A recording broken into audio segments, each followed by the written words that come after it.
So let's move to the next problem, which is this. Okay, what is the question?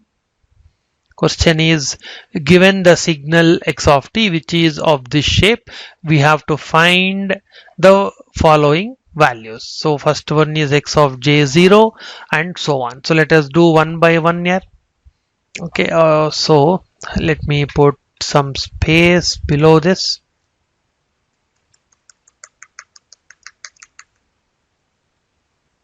Okay, so question is, without finding this signal's Fourier transform, correct, without finding Fourier transform of this signal, you have to find x of j0. Okay, so that is easy. So what is x of j omega? So that is the synthesis analysis equation, which is integral minus infinity to infinity x of t e power minus j omega t dt. But we are asked to find out x of j0, which would be equal to integral minus infinity to infinity x of t dt. Why? If you replace omega with 0, you will get 1. So this is nothing but area of x of t. So what is the area of x of t here? This is a rectangle minus this triangle. So this should be, what is total rectangle? 4 into total length is 2 and width total length is 4 and width is 2. Okay, but minus this triangle. So what is the area of that triangle?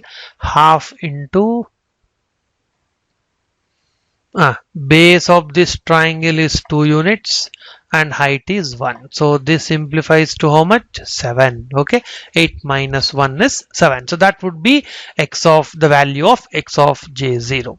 Next question is, we have to find out integral minus don't worry about the number here. So we have to find out integral minus infinity to infinity x of j omega. So for this case, we will take what is called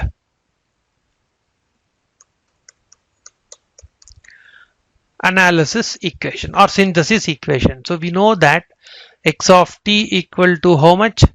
1 by 2 pi integral minus infinity to infinity x of j omega e power j omega t dt. So what will I do? I replace t with 0. I'll send 2 pi this side. So this implies integral minus infinity to infinity x of j omega. I replaced t with 0. You will get, sorry, here it should be omega, right? Yes. So d omega should be equal to how much here? 2 pi multiplied with x of 0. Why?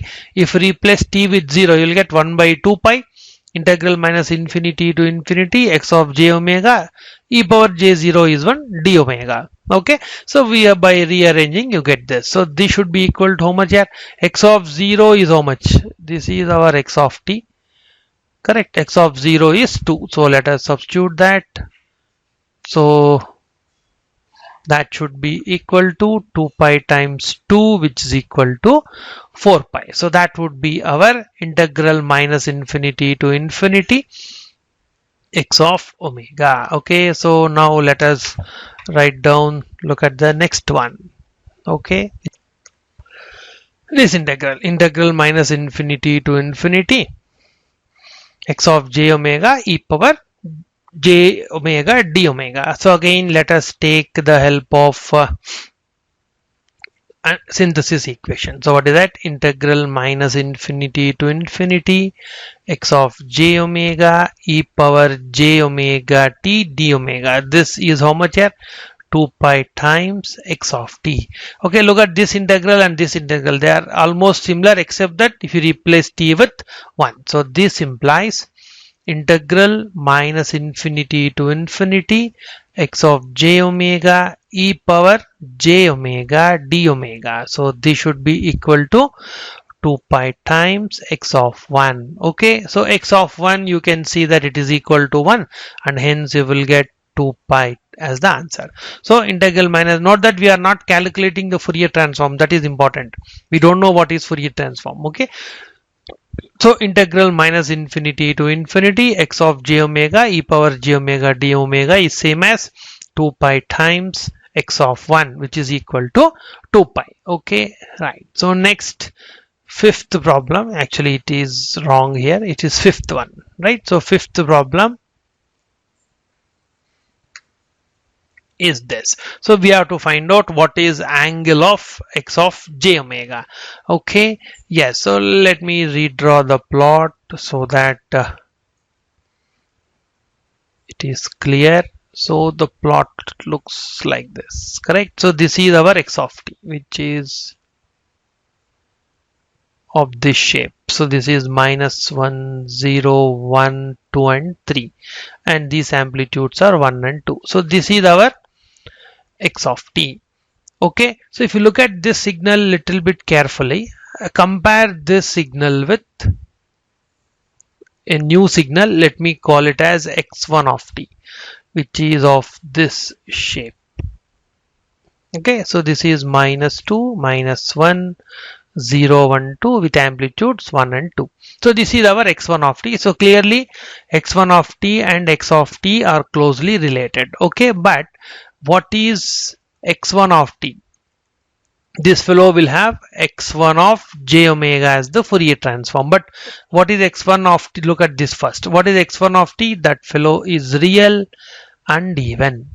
Correct? So that fellow is real and even. So what will happen to the corresponding Fourier transform? That also would be real and even. So because that fellow is real, this fellow will have only real part. Correct? So because it is proved that real and even signal will have real and even as the Fourier transform. Real and even Fourier transform. But because it is real, its imaginary part should be 0. Because its imaginary part is 0, the signal and its real part both would be same. Okay, it will have only real part. Okay, so this implies, okay, modulus, see, x1 of j omega is a complex function, complex Fourier transform that can be written as x1 of j omega multiplied with e power j angle of x1 of j omega. Correct? But what is that we have seen? We have seen that x1 of j omega is real, and hence what happens to imaginary part? Imaginary part is 0. Because imaginary part is 0, what will happen to angle of x1 of j omega? We'll write down angle of x1 of j omega would be equal to tan inverse of imaginary part of x1 of j omega by real part of x1 of j omega. But imaginary part is how much? 0, and hence the angle also would be equal to 0.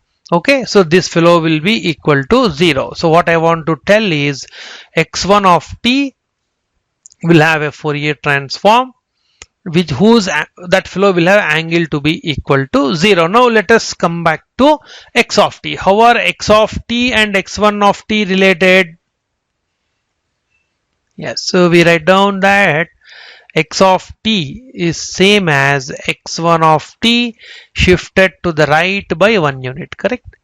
This x of t, if you shift x1 of t to the right by 1 unit, you get x of t. Okay, so what will be the corresponding Fourier transform using time shifting property? You get x1 of j omega multiplied with e power minus j omega t.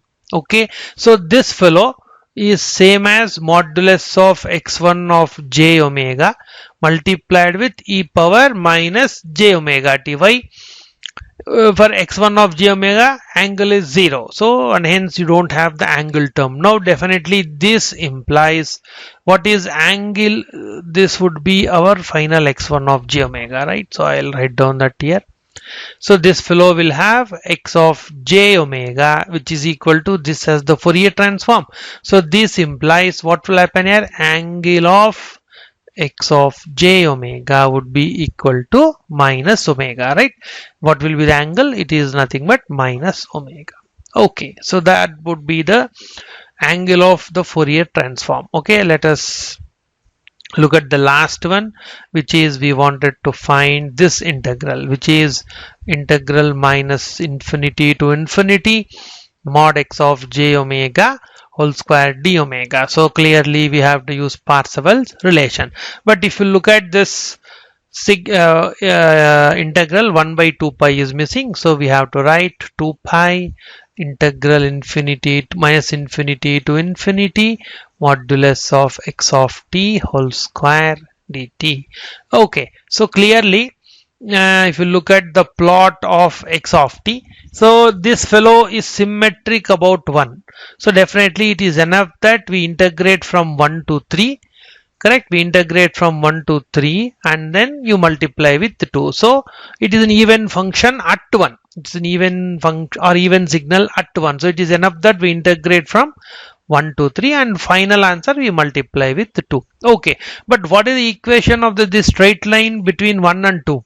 At 1 this value is 1, at 2 this value is 2, so definitely what is the equation of this line here? That line equation should be t. So that is enough to find the energy of the signal. So what will happen? So this integral would be equal to 2 pi integral 1 to 2, equation of a straight line is t, so you'll choose square dt.